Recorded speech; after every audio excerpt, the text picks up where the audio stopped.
મહેરિયાને તેઓ એટલો સપોર્ટ કરી રહ્યા છે, અથવા તો તેઓ તેમના ભાઈ છે, અથવા તો પછી ભાઈ કાજલ મહેરિયાના એટલા બધા વિડીયોઝ એમની સાથે છે અને ખરેખર એમને જેટલા પ્રોગ્રામ અપાવ્યા છે શાયદ જ કોઈ અપાવી શકે એને બાબા મોઢેરા એવા પ્રોગ્રામ અપાયા છે. સાથે સાથે તેઓ કેમ ડિજિટલ જે ચેનલ છે એમને પણ સંભાળતા હોય એવું લાગી રહ્યું છે. ત્યારે બીજી બાજુ ભાઈ વાત કરીએ કાજલ મહેરિયા વિશે, તો કાજલ મહેરિયા તો એવો ખુલાસો નથી કર્યો કે હું સાથે મારું કઈ છે, બટ આ જે લોકો ભાઈ કોમેન્ટ્સો કરી રહ્યા છે એ કોમેન્ટ્સો ઉપર જ આ ખાસ વિડીયો હતો. હવે જો કાજલ મહેરિયાની પર્સનલ લાઈફને લઈને વાત કરીએ તો ભાઈ આપણને કઈ જાજી ખબર નથી, બટ હા જ્યાં સુધી જોઈએ ત્યાં સુધી ભાઈ એમના અનેકો પ્રોગ્રામમાં તમે જજો તો ભાઈ દરેકે દરેક પ્રોગ્રામમાં તમને બાબા મોઢેરા જોવા મળશે.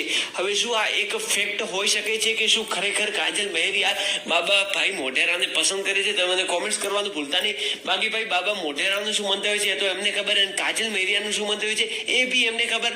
બટ જે મારું ઓપિનિયન હતું તેમજ આપણા જે સબસ્ક્રાઈબરનું ઓપિનિયન હતું એ મેં તમારા સુધી સમક્ષ જણાવ્યું છે. તો તમને શું વિડીયો ગમ્યો કે નહીં તે મને કોમેન્ટ્સ કરીને જણાવી શકો છો. બાકી ચાલો હું તમને બતાવું એક ખાસ વિડીયો જેમાં કાજલ મહેરિયા શું બોલી રહ્યા છે. અને ભાઈ કાજલ મહેરિયા બોલી રહ્યા છે એ ઉપરથી તો લાગી રહ્યું છે કે શું ખરેખર તેઓ બાબા મોઢેરા સાથે લગ્ન કરશે કે નહીં, કારણ કે ભાઈ ઝાઝા વર્ષોથી બંને સાથે છે અને ઘણા બધા એવા કોમેન્ટ્સો પણ આવે છે કે કાજલ મહેરિયાનું અફેર છે. પણ તમને શું લાગે છે તો મને કોમેન્ટ્સ કરીને જણાવી શકો છો. બાકી આઈ હોપ કલાકારની લાઈફ છે, એમની લાઈફ છે,